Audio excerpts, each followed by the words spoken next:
내 아들 잡아먹은 년이 말이 많아. 내 아들이 매달 보내던 용돈 100만 원. 오늘 당장 내 통장에 꽂아 넣어. 남편의 장례식을 치른 지 채 한 달도 되지 않은 날, 시어머니는 제 머리채를 휘잡고 동네방네 떠나가라 고함을 질러댔어요.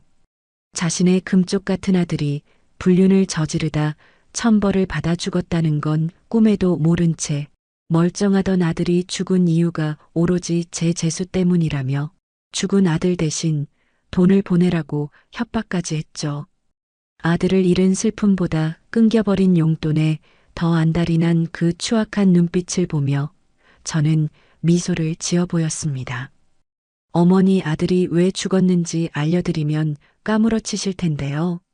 죽은 아들 대신 저를 털어먹으려던 탐욕스러운 시댁 인간들이 그날 이후 어떻게 풍비박산 났는지 그 처절하고 통쾌한 복수극을 지금 바로 시작합니다.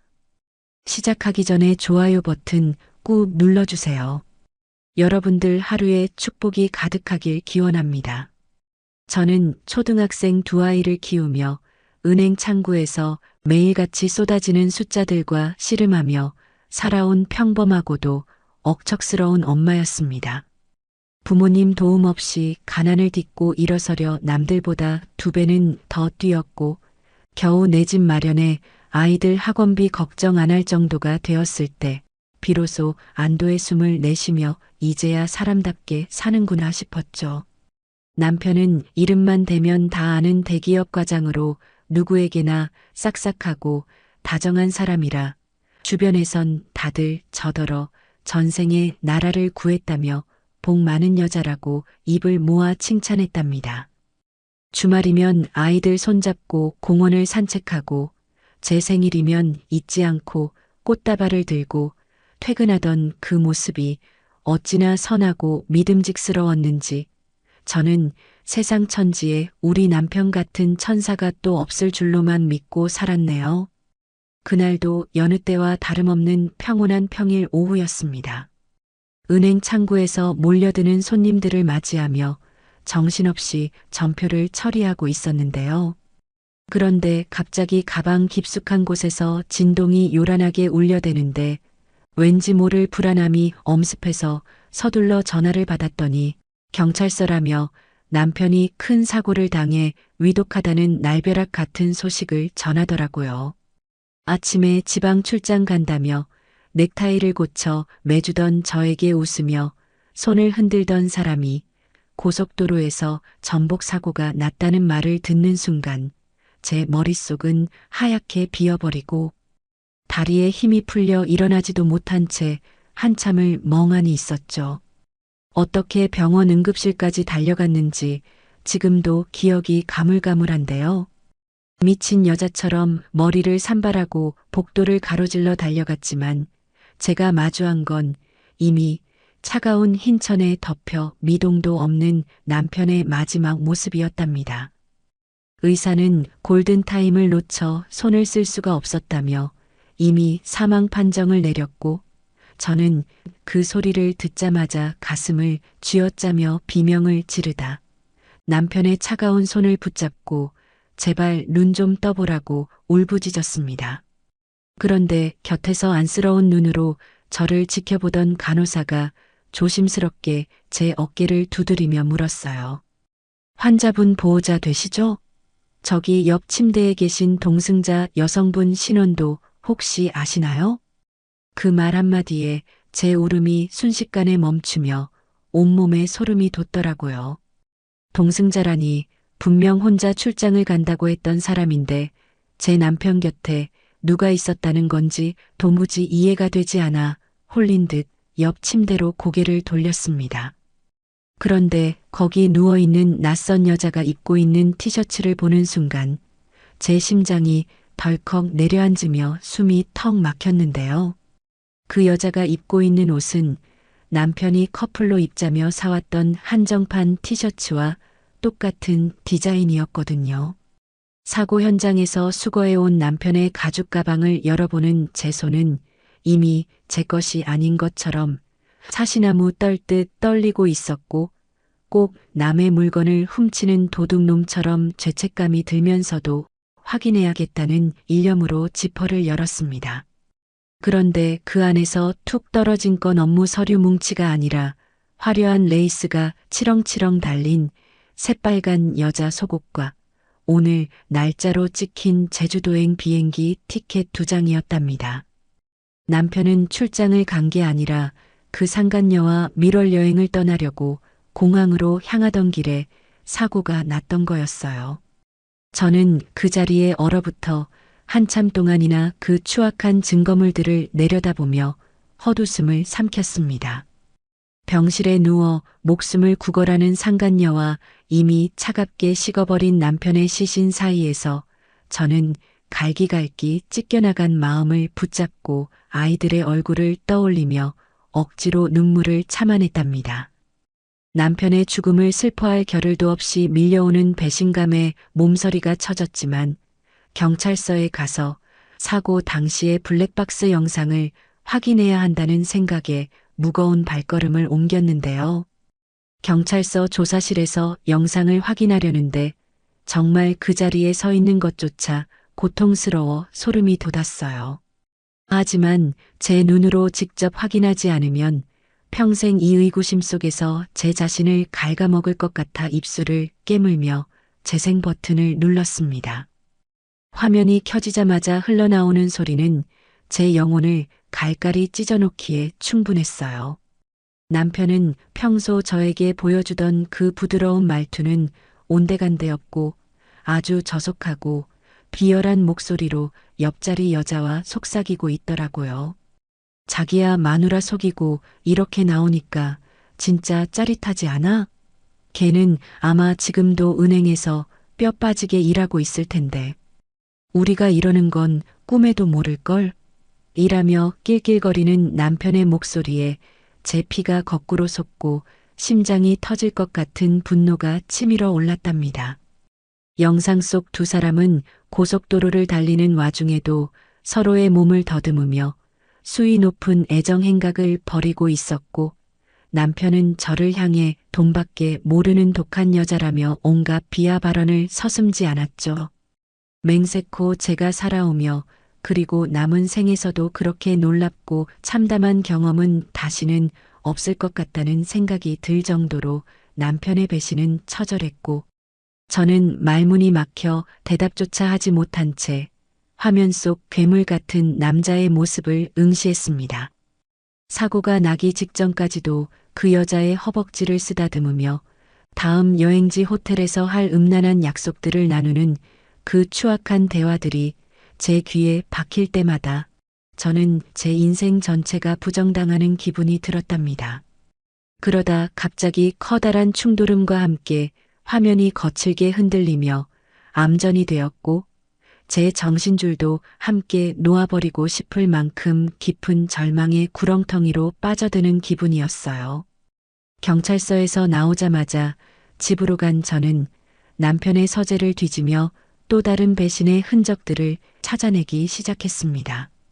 제가 모르는 신용카드 내역서엔 그 여자를 위해 명품 가방이며 온갖 흔적들이 줄줄이 사탕처럼 터져 나오더라고요. 저는 한참 동안이나 꺼진 컴퓨터 화면만 바라보며 떨리는 목소리로 나지막이 의졸였어요. 어떻게 나한테 이럴 수가 있어? 당신이 사람이면 적어도 애들 아빠면 이러면 안 되는 거잖아. 저는 다리에 힘이 풀려 벽을 짚고 서서 한참 동안 헛구역질을 했고 이 남자가 나보다 더 나를 사랑해주는 줄 알았던 제 자신이 너무나도 한심해서 가슴을 쥐어뜯으며 소리 없는 비명을 질렀답니다. 저는 다시는 남자라는 인간들을 믿지 않겠다고 결심하며 남편이 남긴 흔적들을 하나하나 눈에 새겼고 슬픔보다는 분노가 그리고 그 분노보다는 앞으로 이 지옥 같은 현실에서 우리 아이들을 어떻게 지켜낼지에 대한 생존 본능이 저를 일깨웠어요. 하지만 여기서 무너져버리면 저 추악한 인간들이 바라는 대로 되는 것 같아 저는 거울 앞에 서서 제 부은 눈을 똑바로 응시하며 차가운 미소를 지어 보였답니다. 당신이 남긴 이 더러운 진실을 내가 어떻게 처리해 줄지, 그리고 당신이 그렇게 무시했던 마누라가 얼마나 무서운 여자인지 저 세상에서 똑똑히 지켜보라고 허공에 대고 나지막이 의조렸죠. 블랙박스 속 남편의 가증스러운 웃음소리가 환청처럼 귓가를 맴돌며 저를 괴롭혔지만 저는 오히려 그 고통을 원동력 삼아 복수의 칼날을 갈기 시작했습니다. 당장이라도 온 동네방네 이 인간의 가증스러운 실체를 떠벌리고 싶었지만 제 등 뒤에는 아직 아무것도 모르는 채 아빠를 기다리는 어린 아이들이 있었습니다. 사춘기에 접어든 큰애와 이제 겨우 세상 물정 알아가는 막내에게 아빠가 다른 여자와 입을 맞추며 여행을 가다 죽었다는 사실을 어떻게 제 입으로 전할 수 있었겠어요? 저는 그 지옥 같은 블랙박스 영상을 가슴 깊은 곳에 묻어두기로 결심하며 혼자서 그 뜨거운 불덩이를 삼키기로 했죠. 남편의 장례식장에서 조문객들을 맞이하며 슬픈 미망인 연기를 하는 내내 제 속은 이미 검게 타버린 재만 남았고 남편의 영정 사진을 볼 때마다 달려가 그 얼굴을 핥히어버리고 싶은 충동을 참느라 손톱이 손바닥을 파고들었답니다. 시댁 식구들 앞에서도 저는 철저하게 입을 다물며 남편의 마지막 명예를 지켜주기로 했어요. 시어머니가 아들 이름을 부르며 실신할 듯이 울부짖을 때 저는 옆에서 묵묵히 어깨를 빌려주며 그이가 피곤했는지 졸음운전을 하다가 그만 사고가 났나 봐요라고 거짓말을 보탰답니다. 그 상간녀라는 여자의 존재를 지워주는 게 오로지 남겨진 내 아이들의 미래를 위해서라는 사실이 저를 더 비참하게 만들었죠. 장례를 치르는 며칠 동안 저는 잠 한숨 자지 못하고 뜬 눈으로 밤을 지새웠어요. 밤마다 화장실에 들어가 수건을 입에 물고 소리 없는 비명을 지르며 남편의 배신을 사겨야 했죠. 장례가 끝나고 남편의 짐을 정리하면서도 제 마음 한구석은 늘 찝찝하고 무거웠지만 그래도 죽은 사람에 대한 마지막 예우라 생각하며 49제까지는 조용히 보내주려 애썼답니다. 그런데 남편이 떠난 지 채 한 달도 지나지 않은 어느 날이었습니다. 제가 퇴근하고 아이들과 저녁을 먹으려던 찰나에 도어락 소리가 요란하게 울리더니 시어머니가 폭풍처럼 집 안으로 들이닥치더라고요. 평소라면 차라도 한 잔 대접하며 맞이했겠지만 그날 시어머니의 얼굴은 슬픔이 아니라 무언가에 잔뜩 독이 오른 뱀 같은 표정이라 가슴이 철렁 내려앉았죠. 시어머니는 거실 한복판에 서서 가방을 소파에 내던지더니 제 얼굴을 쏘아보며 다짜고짜 고함을 지르기 시작하는데 그 목소리가 어찌나 큰지 방에 있던 아이들이 놀라서 나올 정도였답니다. 야, 이번 달에 왜 내 통장에 돈이 안 들어오냐? 내 아들이 매달 꼬박꼬박 100만 원씩 보내주던 용돈 말이야. 시어머니가 제 코앞에 삿대질을 하며 몰아붙이자 저는 너무나 당황스러워 말문이 막혔어요. 남편이 저 몰래 시댁에 매달 그 큰 돈을 보내고 있었다는 사실을 그제야 알게 되었거든요. 우리 애들 학원비 하나 보낼 때도 손을 벌벌 떨며 생활비 타령을 하던 인간이 뒤로는 제 엄마한테 그렇게 돈을 갖다 바치고 있었다니 배신감에 눈앞이 아찔해지더라고요. 저는 떨리는 목소리를 가다듬으며 시어머니를 향해 차분하게 말했습니다. 어머니, 그이가 갑자기 떠나서 저도 지금 정신이 없어요. 그리고 애들 아빠 월급으로 생활하던 집인데 이제 그 수입이 끊겼잖아요. 제가 은행원 월급 받아봤자 애들 키우기에도 벅찬데 무슨 돈으로 매달 100만 원을 드려요? 제 말이 끝나기도 전에 시어머니는 눈을 부릅뜨더니 제 뺨을 사정없이 후려갈겼습니다. 그 충격에 고개가 휙 돌아가며 입안에서 비릿한 피냄새가 번지더라고요. 시어머니는 분이 풀리지 않는지 제 머리채를 잡으려 들며 입에 담지도 못할 악담을 쏟아냈죠. 옆에서 지켜보던 아이들이 울음을 터뜨려도 아랑곳하지 않았답니다. 이 천하에 재수 없는 년. 네가 우리 아들 잡아먹은 것도 모자라 이제는 시애미를 굶겨 죽이려고 작정을 했구나. 네 팔자가 얼마나 드세면 그 멀쩡하던 우리 아들이 사고로 죽느냐 말이다. 당장 내 아들 몫으로 나온 사망보험금 내놔. 시어머니의 그 탐욕스러운 외침에 저는 다리에 힘이 풀려 주저앉을 뻔했지만 아이들을 생각하며 간신히 버텼습니다. 남편의 죽음이 제 탓이라며 비수를 꽂는 시어머니의 모습에서 인간의 탈을 쓴 악마를 본 것 같아 소름이 돋았죠. 그런데 설상가상으로 뒤따라 들어온 시누이까지 합세해서 제 가슴에 불을 질렀는데요. 시누이는 거실을 휘둘러 보며 비아냥거리는 말투로 저를 압박하기 시작하더라고요. 언니, 사람이 양심이 있어야지. 오빠가 그렇게 허망하게 갔으면 언니가 오빠 대신 효도는 해야 하는 거 아니야? 오빠 덕분에 이런 좋은 아파트에서 애들 키우고 살았으면 고마운 줄 알아야지. 어머니가 오빠 죽고 나서 몸져 누우셨는데 병원비라도 보태지는 못할 망정 돈 없다는 소리가 나와? 시누이는 마치 제가 남편의 돈을 가로채고 시댁을 외면하는 파렴치한 인간이라도 대냥 몰아세웠고, 시어머니는 한술 더 떠서 거실에 있는 대형 TV와 가구들을 손가락으로 가리키며 난동을 부렸어요. 여기 있는 거 다 내 아들이 벌어온 돈으로 산 거니까 하나도 손대지 마라. 이 냉장고며 소파며 다 내가 가져갈 테니까 그런 줄 알아. 너 같은 년한테는 내 아들 땀방울 섞인 물건 하나도 줄 수 없으니까. 시어머니는 미친 사람처럼 안방까지 들어가 장롱을 열어젖히며 남편의 옷가지와 귀중품들을 챙기기 시작했고, 저는 그 추태를 보며 눈물이 핑 돌았지만 꾹 참아냈습니다. 아들이 죽은 지 얼마 되지도 않았는데 슬퍼하기는커녕 돈과 물건에 눈이 멀어 며느리를 짐승 취급하는 시댁 식구들의 모습에 정이 뚝 떨어지다 못해 혐오감까지 느껴졌어요. 저는 아이들을 방으로 밀어넣고 거실로 나와 시어머니의 팔을 붙잡으며 제발 그만하시라고 사정했지만 돌아오는 건 또 한 번의 매몰찬 손찌검뿐이었죠. 상황이 이 지경까지 치달았는데도 시어머니의 탐욕은 끝을 몰랐고 급기야 제 친정 부모님께까지 전화를 걸어 행패를 부리기 시작했습니다. 시어머니가 휴대전화를 들고 저희 친정 엄마에게 소리를 지르는 그 음성을 듣는 순간 제 이성의 끈이 툭 하고 끊어지는 소리가 들리는 것만 같았어요. 여보세요. 사돈댁이죠? 딸년 교육을 어떻게 시켰길래 남편 죽자마자 시어머니를 나 몰라라 합니까? 아들 잡아먹은 년이 보험금까지 독식하려고 아주 작정을 했어요. 그쪽 집안 종자가 원래 그렇게 독합니까?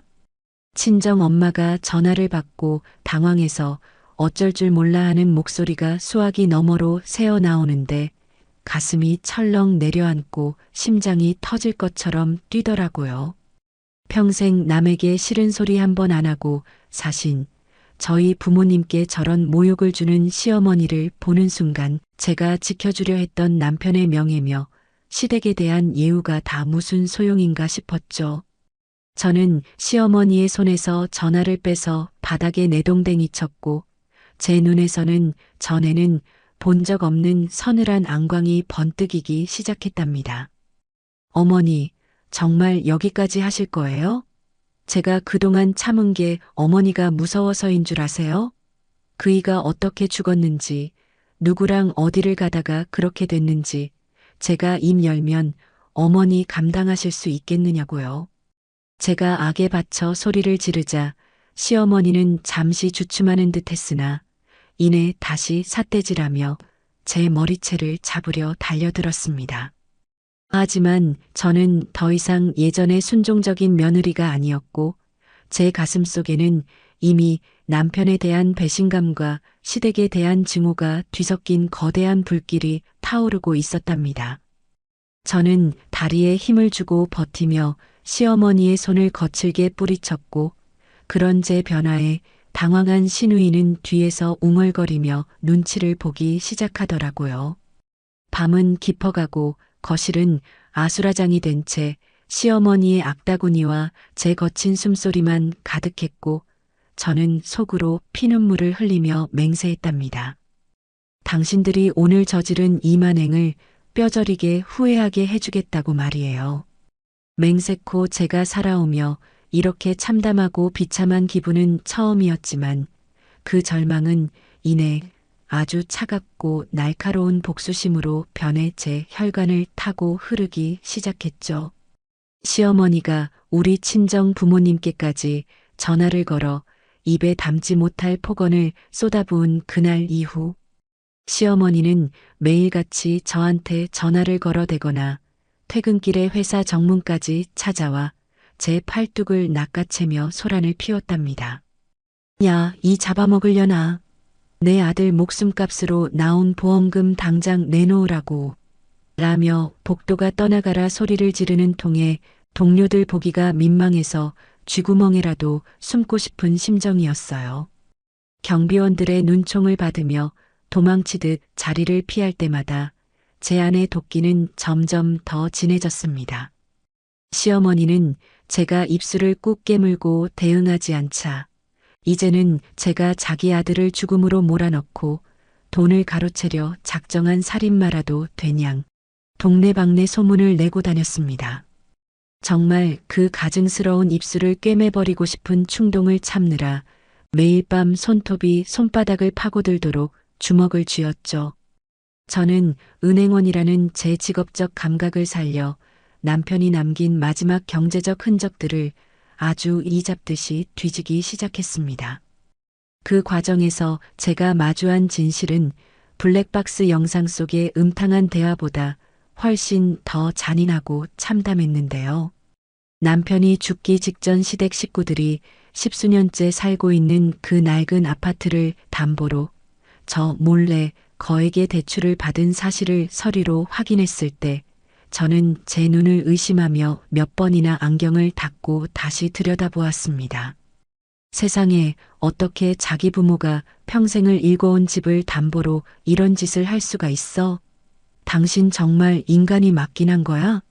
라며 혼잣말을 내뱉는 제 목소리가 파르르 떨리는데 그 대출금의 행방을 쫓아가 보니 제 심장은 이미 갈기갈기 찢겨 너덜너덜해졌답니다. 그 큰돈이 향한 곳은 업무용 계좌가 아니라 놀랍게도 그 상간녀의 호화로운 오피스텔 보증금이었고 매달 제 월급날만 되면 아이들 학원비가 아깝다며 생활비 타령을 하던 남편은 뒤로 그 여자에게 수백만 원씩 명품 가방이며 보석을 사다 바치고 있었더라고요.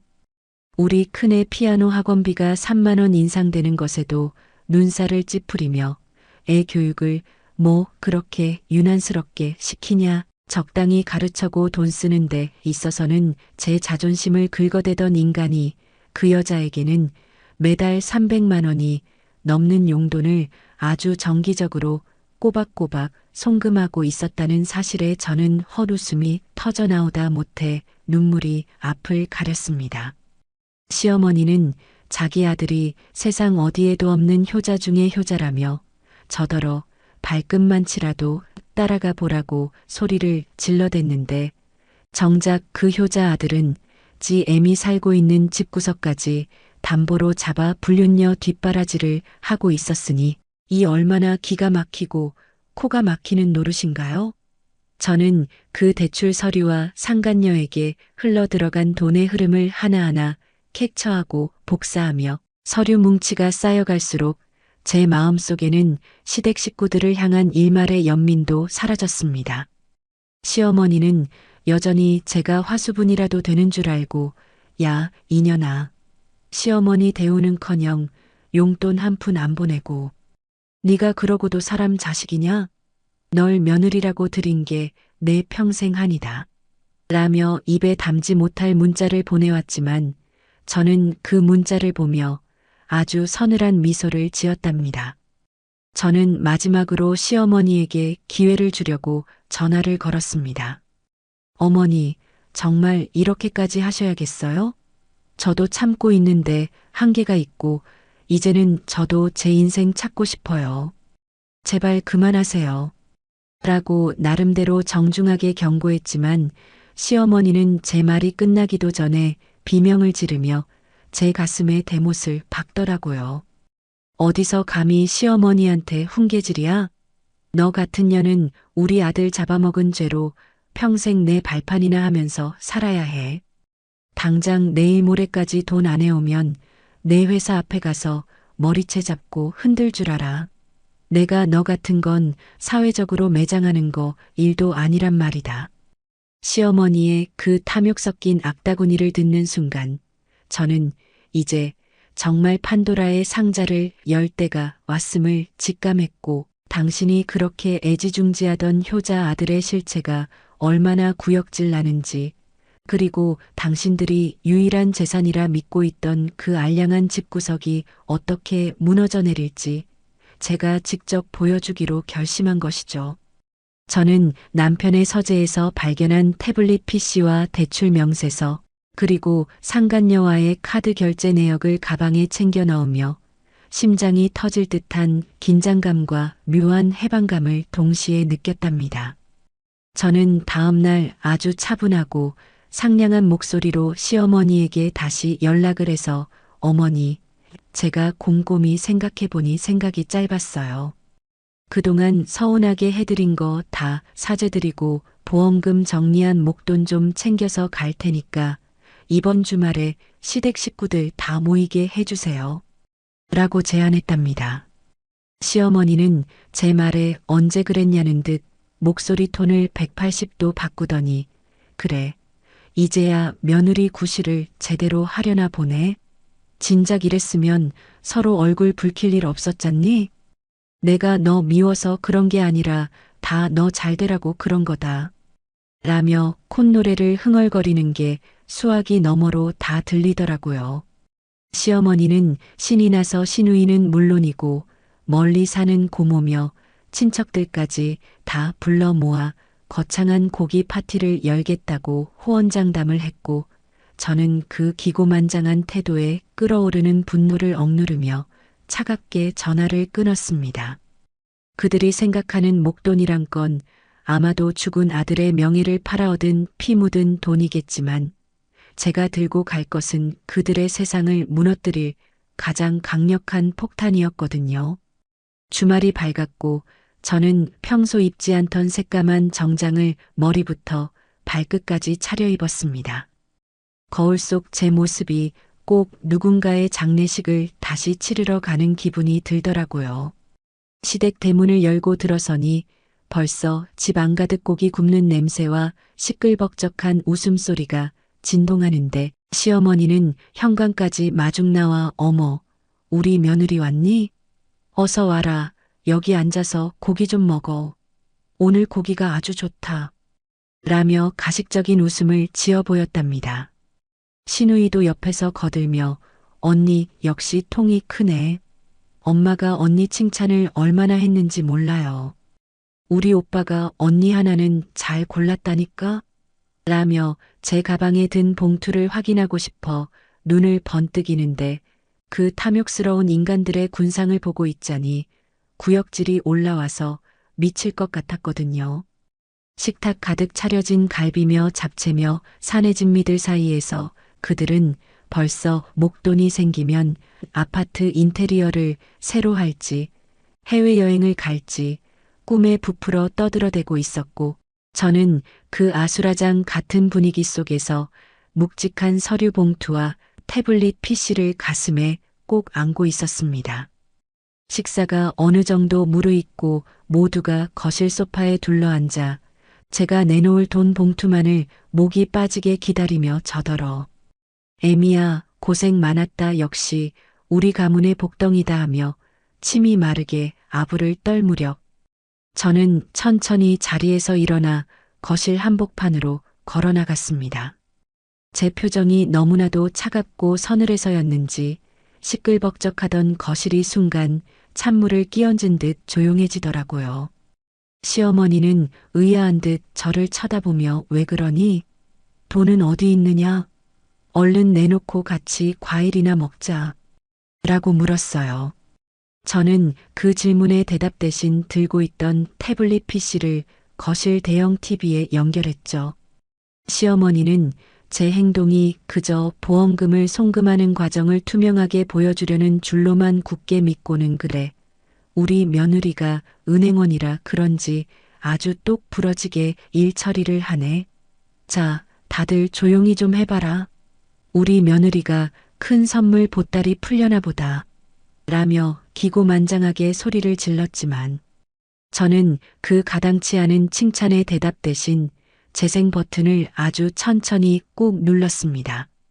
순식간에 거실 대형 TV 화면을 가득 채운 건 남편과 상간녀가 차 안에서 적나라하게 애정 행각을 벌이는 블랙박스 영상이었고 그 순간 거실은 찬물을 끼얹은 듯 기괴한 정적 속에 휩싸이며 모두가 넋을 잃고 화면을 바라보았어요.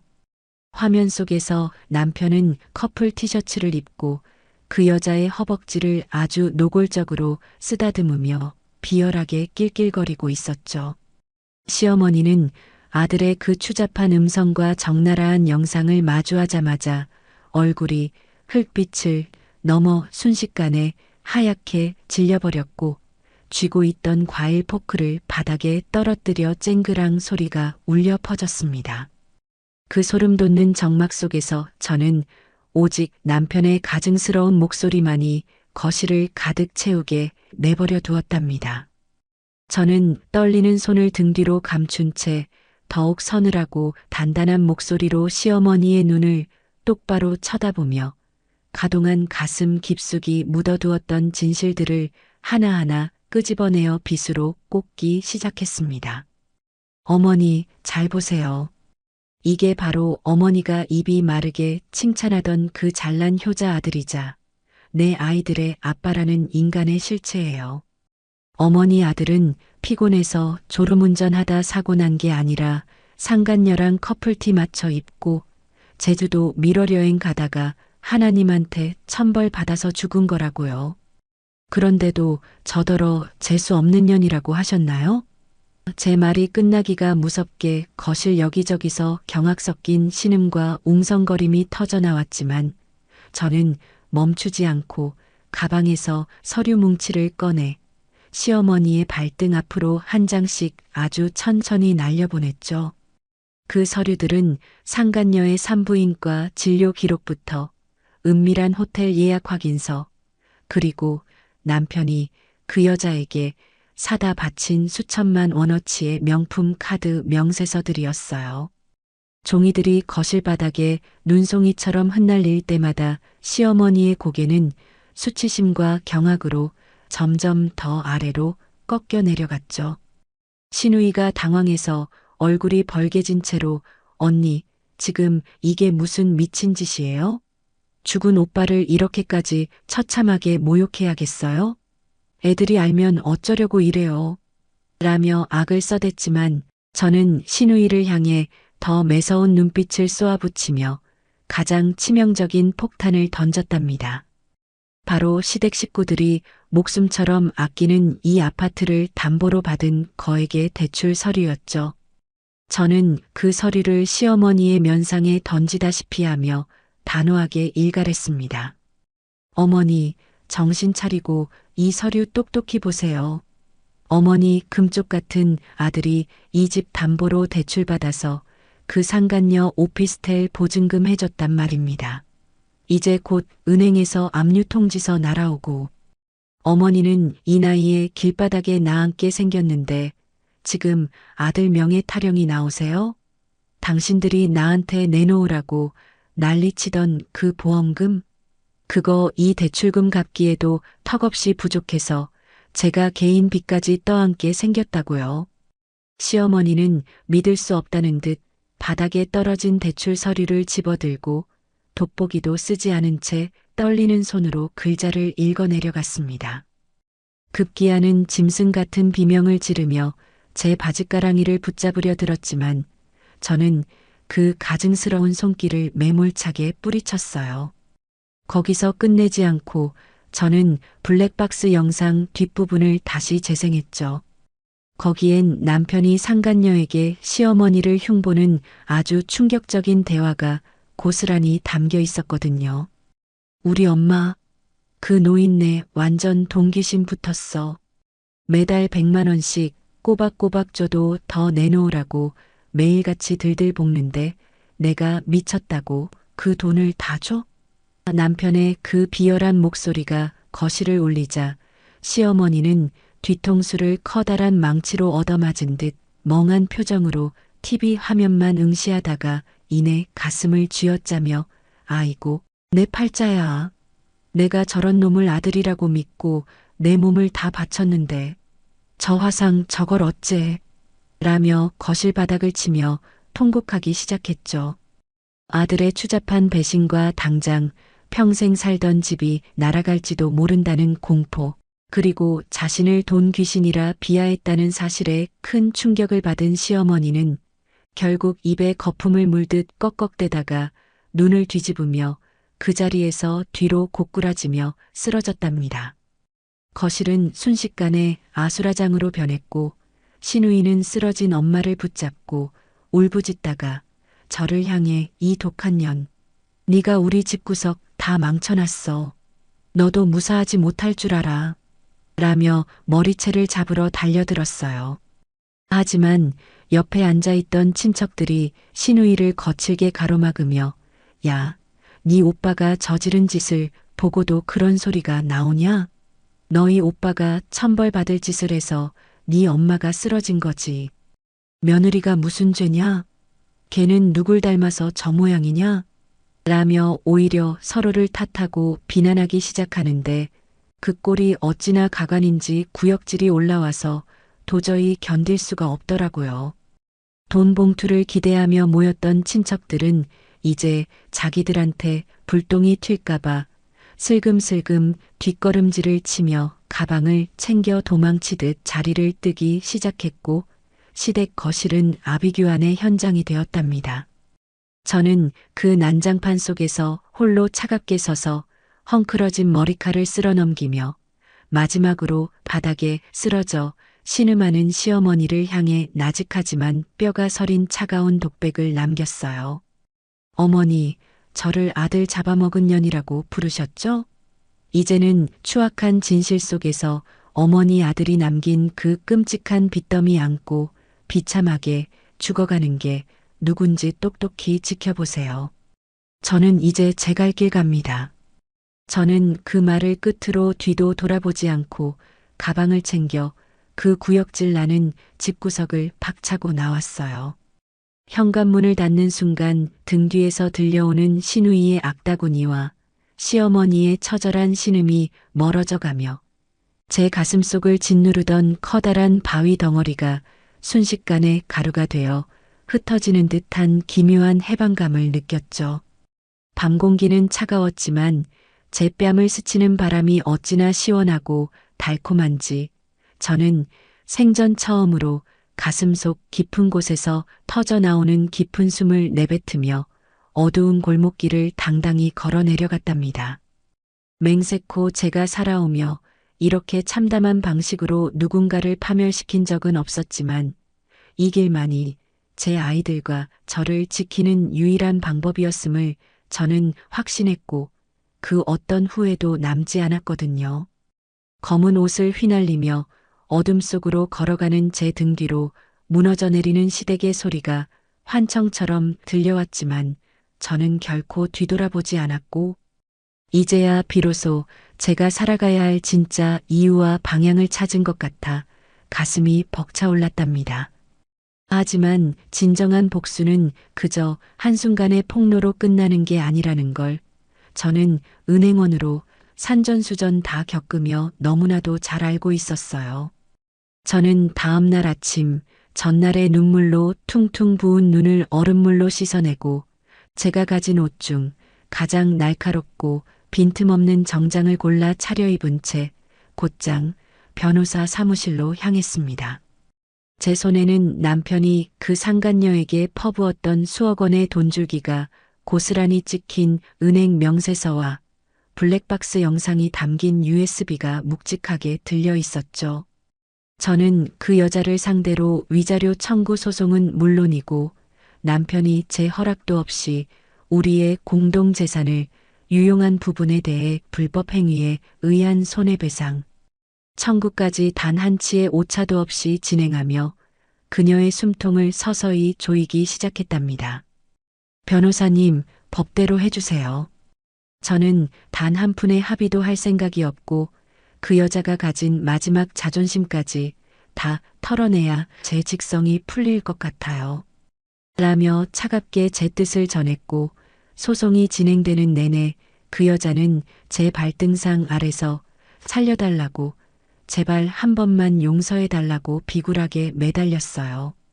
하지만 저는 눈 하나 깜빡하지 않고 그녀의 모든 계좌와 오피스텔 보증금을 압류하며 법의 심판대 위에 세웠습니다.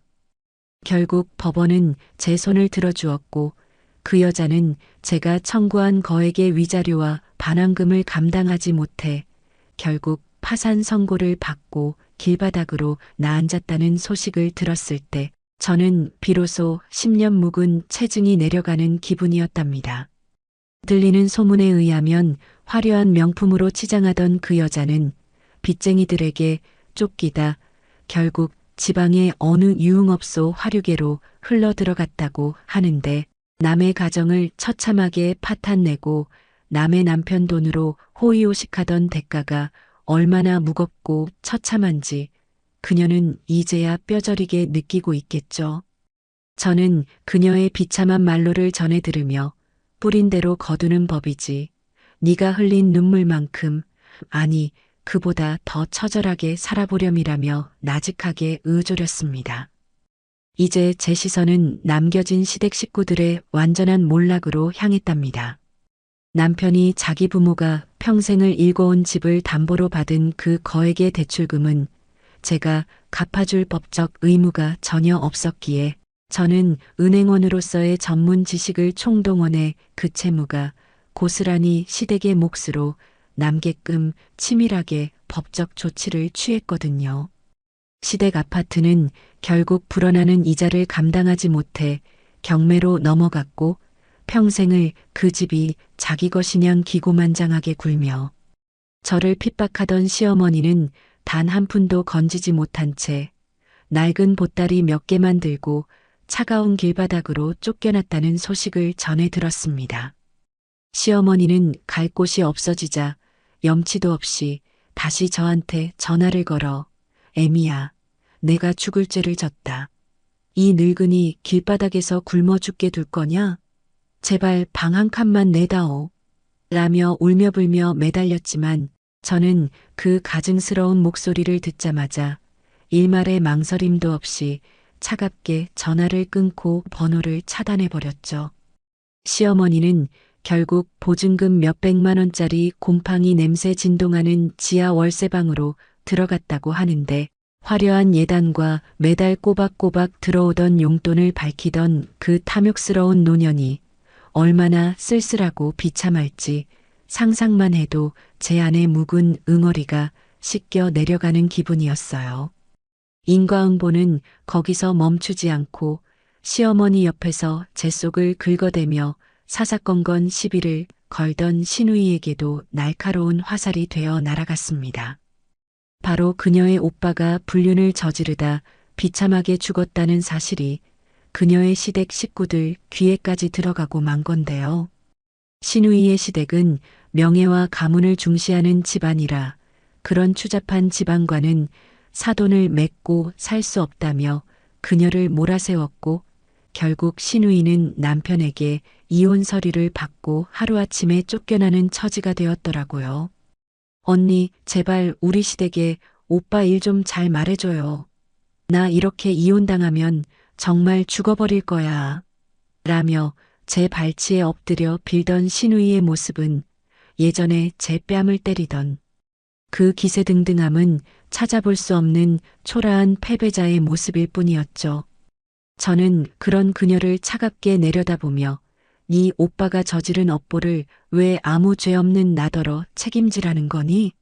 너희 가족이 만든 그 지옥 속에서 너희끼리 서로를 뜯어먹으며 잘 버텨보렴. 이라며 매몰차게 돌아섰답니다. 그렇게 악인들이 자신들의 죄에 짓눌려 스스로 무너져 내리는 동안 저는 보란 듯이 제 삶의 정점을 향해 거침없이 치달았어요. 은행에서 제 성실함과 전문성을 인정받아 최연소 지점장 후보로 거론되기 시작했거든요. 그리고 남편의 사망보험금은 시댁 식구들이 단 한 푼도, 단 1원도 손대지 못하게 아이들의 명의로 된 강력한 신탁 계좌에 꽁꽁 묶어두어 오로지 아이들의 교육비와 안정적인 미래를 위해서만 쓰이도록 철통 같은 법적 방어막을 쳤습니다. 저는 아이들과 함께 주말이면 맛있는 것을 먹으러 다니고 평소 사고 싶어 했던 책이며 예쁜 옷들을 마음껏 사주며 아빠의 빈자리가 조금도 느껴지지 않도록 제 모든 사랑을 쏟아부었어요. 아이들은 당당하게 일어서는 제 뒷모습을 보며 예전보다 훨씬 밝고 강인하게 자라주어 어찌나 대견하고 눈물이 나는지 몰라요. 저는 사별 후 처음으로 오직 제 자신만을 위해 아주 고가의 반짝이는 반지를 선물하며 고생했다. 이제부터 진짜 네 인생이고 네 세상이야라고 스스로를 축복하며 거울 속에 저에게 환한 미소를 지어 보였답니다. 또한 평생 저 때문에 가슴 졸이며 고생하신 친정 부모님께는 최고급 안마의자와 1등석 해외여행 티켓을 선물하며 그동안 못다한 효도를 다했죠. 부모님은 제 손을 꼭 잡으시고는 네가 행복하게 웃는 걸 보니 우리는 이제 죽어도 여한이 없다. 참으로 장하다 우리 딸이라며 눈시울을 붉히시더라고요. 저는 부모님과 함께 웃으며 따뜻한 밥 한 끼를 나누는 그 평범한 일상이 얼마나 소중하고 값진 것인지 비로소 깨달았고 남편이 제 가슴에 남긴 그 깊고 시린 상처들이 부모님의 사랑과 아이들의 맑은 웃음으로 조금씩 아물어가는 것을 느꼈답니다. 그리고 저는 이제 마지막 결단이 필요하다는 생각에 남편이라는 존재의 흔적을 제 인생에서 완벽하게 지워버리기로 마음먹었어요. 가장 먼저 한 일은 아이들의 성을 제 성으로 바꾸는 성본 변경 신청이었죠. 법원에서 아이들의 성이 바뀌었다는 최종 통지서를 받은 날, 저는 아이들을 품에 꼭 껴안고 이제 우리는 그 누구의 소속도 아니야. 완벽하게 자유로운 우리 가족이야 라고 속삭이며 기쁨과 환희의 눈물을 쏟아냈답니다. 마지막으로 저는 남편과의 추억이 깃든 낡은 앨범과 옷까지 그리고 그 위선자가 남긴 모든 물건들을 뒷마당으로 가지고 나가 커다란 불통 속에 집어넣고 불을 붙였습니다. 활활 타오르는 붉은 불길을 보며 제 마음속의 마지막 미련과 증오도 함께 제가 되어 하늘로 날아가는 기분이었죠. 매캐한 연기가 허공으로 흩어지는 것을 바라보며 저는 생전 처음 느껴보는 진정한 자유와 벅찬 해방감을 만끽했고 진정한 복수는 내가 그들보다 훨씬 더 행복하게 보란 듯이 잘 사는 것임을 제 삶의 궤적으로 직접 증명해 보였답니다. 이제 제 곁에는 저를 갉아먹는 과거의 망령도 저를 이용하려는 탐욕스러운 인간들도 단 하나 남아있지 않았고 오직 저와 제 아이들의 밝고 찬란한 미래만이 태양처럼 환하게 빛나고 있었거든요. 이제야 겨우 제 삶에 따스한 봄볕이 드는가 싶었고 아이들과 함께 남편이라는 거대한 그림자를 지워내며 평온한 일상을 되찾았다고 굳게 믿었는데요. 하지만 과거의 망령들은 그리 쉽게 저를 놓아줄 생각이 없었는지 제가 쌓아 올린 평화의 성벽을 야금야금 갉아먹으며 다시금 제 숨통을 조여오기 시작하더라고요. 어느 날 아침 여느 때처럼 회의를 준비하며 말끔한 정장을 차려입고 출근길에 올랐는데 은행 정문 앞에 꾀죄죄한 몰골로 쭈그리고 앉아있던 한 노인이 저를 보자마자 짐승 같은 비명을 지르며 달려와 제 구두 끝을 붙잡았습니다.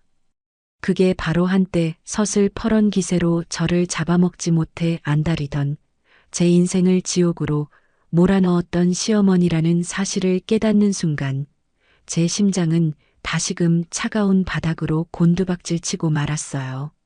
한때는 화려한 모피 코트를 두르고 금반지를 주렁주렁 매달고는 떵떵거리며 저를 하녀 취급하던 분이 이제는 어디 쓰레기 더미에서 주워 입었는지 모를 낡고 때가 탄 외투를 걸치고는 애미야 내가 죽을 죄를 졌다. 내가 다 잘못했어.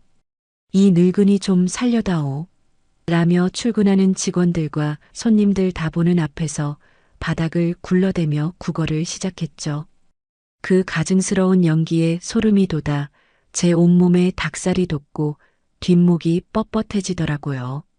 시어머니는 이제 자신이 치매 증상을 보이기 시작했다며 정신이 깜빡깜빡해서 예전에 너한테 못되게 굴었던 것도 다 병 때문이지 내 본심이 아니었다며 구차한 동정심을 유발하려 애를 썼답니다. 내가 요즘은 죽은 아들 얼굴도 가물가물해. 근데 네 얼굴은 이상하게 안 잊히더라. 갈 곳 없는 이 늙은 불쌍한 노인네. 네가 안 거두면 길바닥에서 굶어 죽어 객사한다.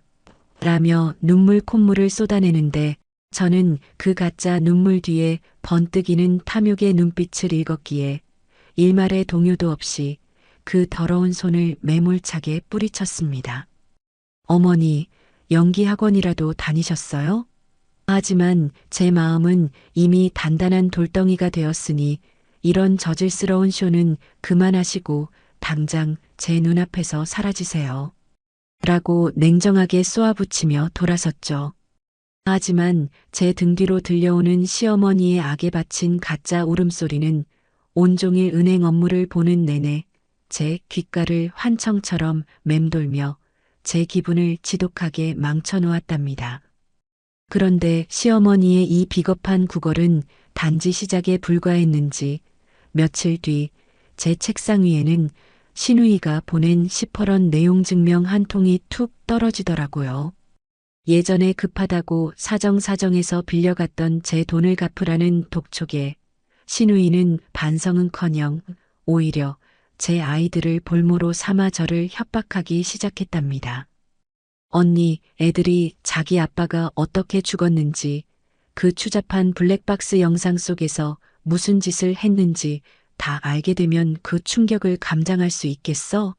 내가 학교 찾아가서 애들 친구들 보는 앞에서 다 불어버리기 전에 돈 갚으라는 소리 속 집어넣고 입 닥쳐. 라며 입에 담지 못할 문자를 보내오는데 제 아이들을 그 더러운 입에 올리는 천박함에 치가 떨려 손이 파르르 떨리고 심장이 터질 것만 같더라고요. 맹세코 제가 살아오며 이렇게 저질스럽고 비겁한 인간들은 처음 보았기에 저는 그 문자를 하나하나 캡처하며 더 강력한 법적 대응을 준비했지만 제 가슴 한구석은 이미 시커멓게 타들어가 재만 남은 기분이었답니다. 시어머니는 여기서 멈추지 않고 한술 더 떠서 자기 아들이 상간녀를 위해 집까지 담보로 잡히고 날려먹은 그 막대한 대출금을 아내인 제가 갚아야 한다는 말도 안 되는 억지 소송을 걸어왔어요. 내 아들이 마누라랑 자식들 먹여 살리려고 밤낮 없이 일하다 대출받은 건데 왜 그걸 이 불쌍한 늙은이가 책임져야 하냔 말이야. 이건 며느리가 다 갚아야 하는 거야. 라며 법원에 탄원서를 내고 난리를 치는데 그 뻔뻔함이 우주를 뚫을 기세라 실소가 터져나오다 못해 헛구역질이 났죠. 저는 변호사와 밤낮으로 머리를 맞대고 이 말도 안 되는 소송을 방어하느라 진땀을 뺐습니다. 하지만 시어머니가 접근 금지 명령도 무시한 채 아이들을 보러 학교 정문까지 찾아갔다는 소식을 들었을 때는 정말 세상이 무너져 내리는 줄 알았는데요. 아이들이 겁에 질려 울먹이며 전화했을 때 저는 그 길로 경찰서로 달려가 울부짖으며 가처분 신청을 보강했고 시댁의 그 끈질긴 망령들과 정면으로 맞섰답니다. 내 아이들 몸끝 하나라도 건드리면 그때는 내가 정말 당신들 목숨 끊어놓을 줄 알아. 라며 속으로 수천 번을 되뇌며 도끼를 품었지만 제 몸은 이미 한계에 다다르고 있었죠. 하지만 고통의 화살은 여기서 끝이 아니었고 소송 서류를 정리하며 남편의 과거를 캐던 중 남편의 불륜 상대가 그 여자 한 명이 아니었다는 추가 증거들이 줄줄이 사탕처럼 터져 나오며 제 트라우마는 다시금 불꽃처럼 타올랐어요. 남편의 다른 계좌에서 또 다른 여자들에게 정기적으로 돈이 흘러 들어간 흔적과 호텔 결제 내역을 발견할 때마다 저는 구역질이 올라와 화장실 변기를 붙잡고 한참을 꺽꺽대며 노란 위액을 쏟아내야 했습니다. 도대체 얼마나 더 많은 거짓말과 기만 속에서 나를 조롱했던 거야? 당신 정말 인간의 탈을 쓴 악마였어? 라며 자책과 분노가 뒤섞인 눈물이 쏟아졌고 평생을 믿어온 제 사랑과 헌신이 이렇게나 누더기처럼 너덜너덜했다는 사실에 제 영혼은 회복 불가능한 깊은 내상을 입었답니다.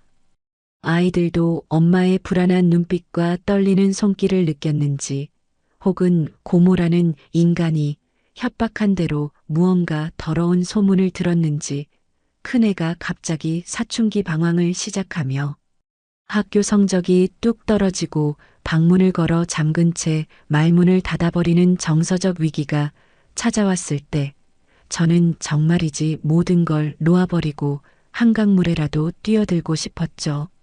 시댁 식구들은 이제 서로를 탓하며 남편의 빚 문제를 어떻게든 저에게 떠넘기기 위해 단체로 고소전을 벌이며 저를 괴롭혔고 매일같이 집과 회사로 날아오는 법원 우편물과 경찰의 연락에 제 일상은 다시금 시커먼 지옥 불 속으로 변했답니다. 심각한 스트레스로 인해 위장 장애는 물론이고 머리카락이 한 움큼씩 빠지는 원형 탈모까지 겪으며 제 건강은 급격히 악화되었고 밤마다 잠자리에 누우면 어디서 감히 네가 우리 아들을 죽인 살인자 주제에 잘 먹고 잘 살아 라며 저를 향해 삿대질하던 시어머니의 그 서슬 퍼런 목소리가 환청처럼 귓가를 때려 식은땀을 비오듯 흘리며 깨어나곤 했어요. 거울 속에 저는 예전에 당당하고 기품 있던 지점장 후보가 아니라 과거의 유령들에게 발목이 잡혀 시커먼 진흙탕 속으로 꾸역꾸역 끌려 들어가는 초라하고 불쌍한 여자의 모습이라 어찌나 비참하던지요. 하지만 저는 이대로 무너질 수 없었기에 매일 새벽 남들보다 일찍 일어나 차가운 공기를 마시며 운동화 끈을 질끈 동여맸답니다. 나는 지지 않아. 저 인간들이 바라는 대로 무너져서 비참하게 죽어주지 않을 거야. 라며 이를 악물고 동네 운동장을 피맛이 날 정도로 달렸고 시댁 식구들이 쏟아내는 그 오물 같은 폭언들과 말도 안 되는 억지 소송 서류들이 제 책상 위에 산더미처럼 쌓여갈 때마다 저는 예전처럼 방 안에 틀어박혀 비명을 지르거나 눈물을 쏟는 대신 아주 깊고 고요한 숨을 들이마시며 제 안에서 요동치는 화를 다스리는 법을 배우기 시작했거든요. 새벽마다 요가 매트 위에 서서 제 몸의 근육 마디마디가 비명을 지르는 고통을 온전히 느껴보기도 하고 명상을 통해 제 마음을 갈갈이 찢어놓던 시어머니의 환청을 저 멀리 흘러가는 시냇물 소리처럼 무심히 흘려보내는 훈련을 하루도 거르지 않고 거듭했습니다. 맹세코 제가 살아오며 이렇게 평온한 정적을 제 가슴 속에 가두어 본 적은 단 한 번도 없었는데 신기하게도 제가 흔들리지 않고 중심을 잡으니 저를 집어삼키려던 그 거친 파도들도 결국 제 발치에서 하얀 거품이 되어 부서질 뿐이더라고요. 하지만 무엇보다 저를 다시 일으켜 세운 건 제 목숨보다 소중한 우리 아이들의 맑은 눈빛이었어요. 저는 아이들을 거실로 불러 모아 그동안 차마 입 밖에 내지 못했던 진실의 파편들을 아이들의 눈높이에 맞춰 하나하나 차근차근 설명해 주었답니다. 얘들아, 엄마가 할머니와 고모를 상대로 이렇게 독하게 싸우는 건 단순히 그들을 미워해서만이 아니야. 우리 가족의 명예를 지키고 너희가 앞으로 살아갈 세상에서 그 누구에게도 고개 숙이지 않게 하려고 엄마가 스스로 방패가 되어주고 있는 거란다. 제 진심 어린 고백에 큰애는 제 거친 손을 꽉 잡으며 엄마, 사실 우리 다 알고 있었어. 엄마가 우리 지키려고 얼마나 외롭게 싸웠는지 이제야 알 것 같아. 라며 제 가슴에 머리를 묻고 서럽게 울먹이는데 그 순간 제 안의 모든 두려움이 눈 녹듯 사라지며 천군만마를 얻은 듯한 용기가 솟구쳐 올랐답니다. 아이들과의 유대가 깊어질수록 제 마음의 방어막은 그 어떤 날카로운 공격에도 뚫리지 않는 단단한 다이아몬드처럼 견고해졌고 저는 이제 망설임 없이 이 지긋지긋한 복수의 마지막 장을 넘기기로 결심했어요. 그 무렵 시어머니는 이제 이판사판이라는 생각이었는지 제가 근무하는 은행 로비에 다시 나타나 제 머리채를 잡고 흔들며 이 살인자녀나 내 아들 잡아먹고 시어미를 곰팡이 핀 방에 처박은 독한 년 이라며 손님들 앞에서 난동을 부리다 결국 출동한 경찰들에 의해 현행범으로 체포되었답니다. 유치장 차가운 시멘트 바닥에 앉아 애미야, 내가 잠시 노망이 나서 그랬다. 제발 한 번만 선처 좀 해다오. 내가 다 잘못했다. 라며 울며불며 매달리는 시어머니의 비참한 소식을 들었을 때 저는 단 1초의 망설임도 없이 담당 변호사에게 전화해 절대 합의해주지 마세요. 법이 허용하는 가장 엄중하고 가혹한 처벌을 받게 해주세요. 라고 단호하게 명령했죠.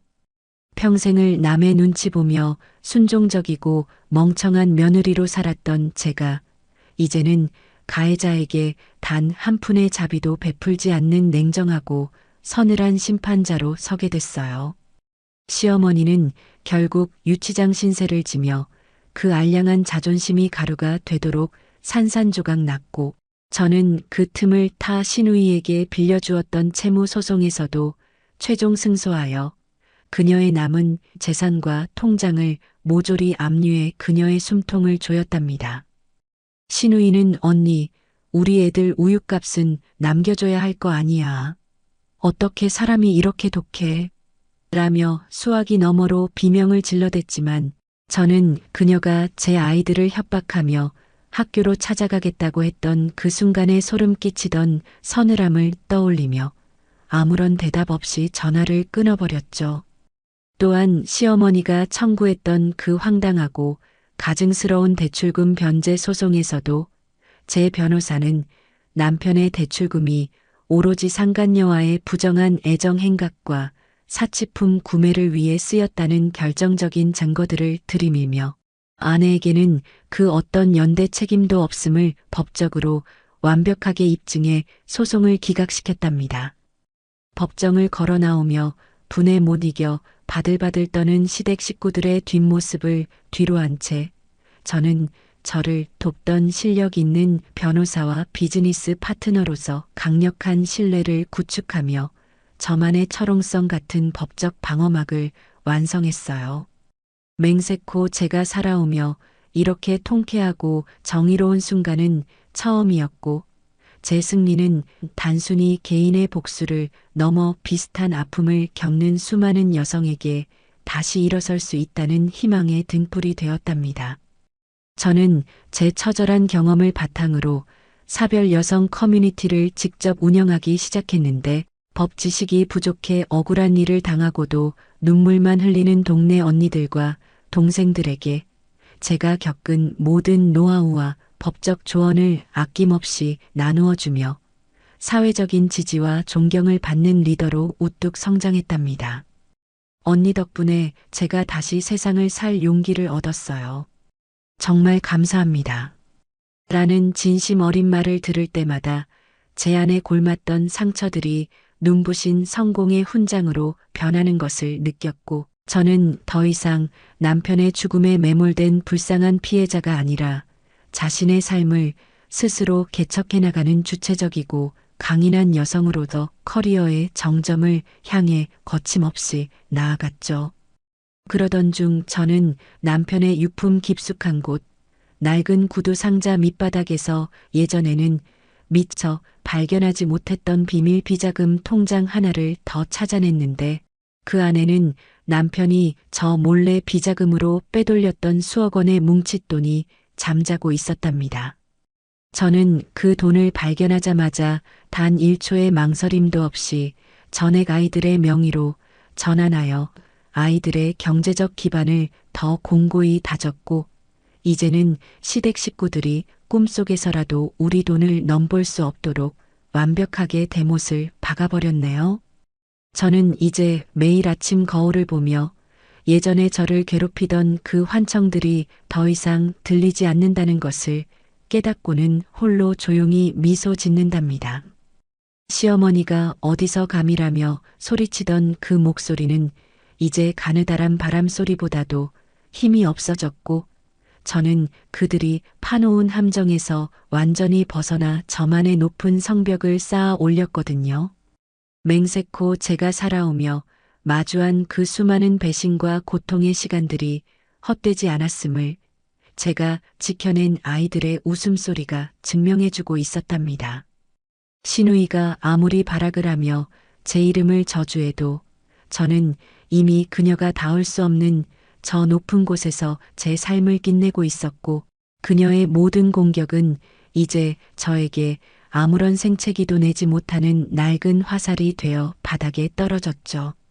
저는 그동안 정들었지만 남편의 가증스러운 위선과 시댁 식구들의 추악한 탐욕이 도끼처럼 베어있던 예전 집을 단 한 푼의 미련도 없이 과감히 정리하고 아이들과 함께 연고도 없는 아주 낯설고 새로운 동네로 이사를 왔답니다.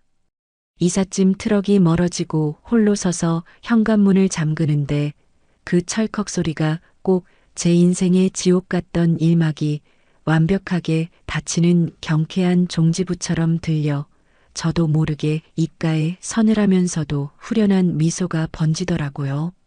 시댁 식구들이 어디 사는지, 어떻게 구걸하며 연명하는지조차 알 수 없도록 완벽하게 자취를 감춘 채 새로운 보금자리에서 아이들과 짐을 풀며 저는 생전 처음 느껴보는 극강의 설렘과 안도감에 젖어 거실 바닥의 대자로 누워 한참 동안이나 하얀 천장을 바라보았답니다.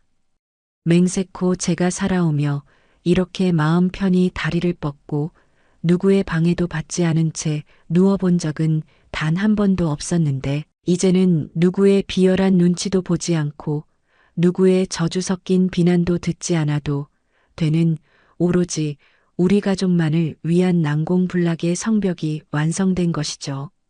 새로운 동네에서의 삶은 생각보다 훨씬 더 다채롭고 활력이 넘쳤고, 저는 은행에서 능력 있는 커리어 우먼이자 실력파 지점장으로서 그 어느 때보다 빛나는 성취를 거두며 동료와 고객들에게 진심 어린 존경과 찬사를 받는 인물로 우뚝 섰답니다. 남편의 아내라는 수식어 뒤에 숨어 누군가의 부속품처럼 지내던 예전의 초라한 저는 이제 어디에도 없었고, 오직 제 이름 석자를 내걸고 당당히 실적을 만들어내고 조직을 이끄는 저 자신을 발견할 때마다 가슴 한구석이 뜨거운 용암처럼 벅차오르는 것을 느꼈거든요. 가끔 거울 앞에 서서 말끔하게 잡힌 주름 하나 없는 수트를 입고 흐트러짐 없는 단단한 미소를 짓는 저를 보면 고난이 저를 꺾으려 했던 그 모든 가혹한 시간들이 오히려 저를 더 날카롭고 기품 있게 빚어낸 보석 같다는 생각이 들어 스스로가 어찌나 대견하고 기특한지 몰라요. 저는 이제 퇴근길에 백화점에 들러 예전 같으면 사치라며 손을 벌벌 떨었을 고가의 명품 가방과 시계를 오직 제 자신만을 위해 선물하며 고생했다. 너는 이보다 더한 것도 누릴 자격이 충분해라고 스스로를 축복하며 거울 속 저에게 가장 환한 미소를 지어 보인답니다. 한편 제가 그토록 차갑고 매정하게 끊어냈던 시어머니는 이제 평생을 부려온 그 탐욕의 대가로 외롭고 처참한 노년을 보내며 뒤늦은 후회의 눈물을 매일같이 쏟고 있다는 소식을 건너 전해 들었지만 저는 그 말에 단 1초의 시선조차 주지 않고 차갑게 외면했답니다. 그 노인네가 요즘 매일같이 네 이름을 부르짖으며 잘못했다고 빌다가 정신을 놓곤 한다더라는 지인의 전언에도 제 마음은 고요한 연못처럼 흔들림이 없었는데 이제는 그녀가 제 인생이라는 지도에서 완벽하게 지워진 무색무취의 먼지 같은 존재가 되었기 때문이었죠. 그녀가 겪는 그 지독한 고독과 궁핍함은 결국 본인이 평생토록 남의 가슴에 대못을 박으며 쌓아온 업보의 산물일 뿐이며 저는 더 이상 남의 죄를 대신 짊어지고 피눈물을 흘리는 어리석고 순종적인 며느리가 아니기에 그 비참한 말로들을 마치 남의 나라 역사 이야기처럼 무심히 넘겨버릴 수 있게 되었답니다. 진정한 복수는 그들을 직접 처단하는 것이 아니라 그들이 제 삶에 존재했다는 사실조차 기억나지 않을 만큼 보란듯이 완벽하게 행복해지는 것임을 저는 매일의 일상을 통해 증명하고 있었죠. 무엇보다 저를 가장 깊은 감동으로 밀어넣는 건 남편의 성을 과감히 버리고 제 성을 따르며 그 위선자의 흔적을 완전히 지워버린 우리 아이들이 엄마의 당당한 뒷모습을 보며 그 어느 때보다 올바르고 강인하게 자라주고 있다는 사실이랍니다. 큰애는 이제 사춘기의 방황을 끝내고 제 거친 손을 두 손으로 꽉 잡으며 엄마 나는 나중에 커서 엄마처럼 용감하고 멋진 사람이 될 거야. 우리를 지키기 위해 엄마가 얼마나 혼자서 외롭고 무서운 싸움을 견뎠는지 나 다 알아라고 고백하는데 그 진심 어린 말 한마디가 제 가슴 깊은 곳에 맺혔던 마지막 응어리까지 눈 녹듯 씻어내 주더라고요. 아이들은 이제 아빠의 부재를 슬퍼하거나 부끄러워하며 고개를 숙이지 않고 오직 자신들의 삶을 주체적으로 개척해 나가는 엄마를 세상에서 가장 자랑스러워하며 학교 생활이며 공부며 무엇 하나 빠지지 않고 씩씩하게 해내는 모습이 어찌나 대견하고 눈물이 나는지 모른답니다. 저는 아이들과 함께 주말이면 교회로 캠핑을 떠나 쏟아지는 밤하늘의 별을 보며 얘들아, 우리끼리 정말 행복하자. 이제 다시는 그 누구도 우리를 함부로 대하지 못하게 엄마가 끝까지 너희의 성벽이 되어줄게라고 약속하며 서로의 온기를 나눴어요. 그 소박하면서도 위대한 행복이 제 인생의 가장 큰 전리품이라는 사실을 뼈저리게 느끼고 있죠. 남편의 기일이 다시 돌아오던 날 예전 같으면 검은 소복을 입고 제사 음식을 차리며 억울함과 배신감에 눈물을 쏟았겠지만 저는 이제 더 이상 그 죽은 망령을 위해 제 귀한 시간과 감정을 단 1분 1초도 낭비하지 않기로 했답니다. 대신 아이들과 함께 평소 예약조차 힘들었던 근사한 레스토랑에 가서 가장 화려하고 비싼 음식을 즐기며 웃음꽃을 피웠고 돌아오는 길에는 아이들에게 예쁜 옷과 장난감을 하나씩 사주며 마치 축제 같은 하루를 보냈죠. 엄마, 오늘 정말 꿈만 같아. 우리 이렇게 매일매일 웃으며 살자. 라며 해맑게 웃는 아이들의 얼굴을 보며 저는 죽은 남편의 차가운 영정사진 앞에서 곡을 하던 미련하고 가엾던 여자가 아니라 산 사람들의 찬란한 행복을 위해 최선을 다하는 지혜로운 리더로서의 기쁨을 만끽했답니다. 맹세코 제가 살아오며 마주했던 그 어떤 화려한 예법보다도 그날의 소란스러운 저녁 식사가 훨씬 더 성스럽고 의미 있었으며 남편이라는 존재가 제 영혼에 남긴 도끼를 완벽하게 해독해낸 기분이라 어찌나 숨통이 탁 트이고 시원했는지 몰라요. 저는 이제 누구의 며느리도 누군가의 아내도 아닌 오직 나 자신이라는 이름으로 불리는 삶의 고귀하고 깊은 평화를 얻게 되었고 매일 아침 창밖으로 펼쳐지는 넓고 푸른 대지를 보며 깊은 숨을 내쉴 때마다 살아있음의 전율을 느낀답니다. 예전에는 가슴이 돌덩이에 눌린 듯 답답해서 자다가도 벌떡 일어날 만큼 화가 치밀어 올랐지만 이제는 제 폐부 가장 깊숙한 곳까지 들어오는 공기가 너무나도 달콤하고 투명해서 아, 이게 진짜 사람이 사는 맛이구나라며 혼잣말을 중얼거리며 평온하게 미소 짓게 되더라고요. 진짜 제 인생은 남편이 죽었을 때 시작된 것이 아니라 제 마음속에 좀비처럼 남아있던 시댁의 망령들과 지독했던 미련의 찌꺼기들을 완벽하게 소각해버린 바로 그날부터 비로소 위대한 막이 올랐음을 저는 이제 굳게 확신하며 살아간답니다. 고난의 터널은 생각보다 훨씬 더 길고 숨막히게 어두웠지만 그 터널을 온몸으로 기어 빠져나온 뒤 마주한 세상은 그 어떤 다이아몬드보다도 찬란하게 빛나고 있었고 저는 그 눈부신 빛의 주인공이 바로 저라는 사실이 너무나도 자랑스럽고 가슴 벅차게 행복하거든요. 저는 이제 매일 새벽 요가와 명상을 마치고 김이 모락모락 나는 따뜻한 차 한 잔을 마시며 책상 앞에 앉아 저와 비슷한 처지에 놓여 어둠 속에서 헤매는 사별 여성들에게 법적 조언과 용기를 건네는 글을 쓰며 제 삶의 지평을 넓혀가고 있답니다. 제 글을 읽고 덕분에 저도 드디어 성본 변경을 결심했습니다. 라거나 시댁의 비인간적인 억압에서 탈출할 용기를 얻었습니다. 라는 절절한 댓글이 달릴 때마다 저는 제 과거의 고통이 결코 헛되지 않았음을, 제 눈물이 누군가의 상처를 닦아주는 단비가 되었음을 느끼며 사회적 리더로서의 사명감을 더욱 단단히 다지고 있죠.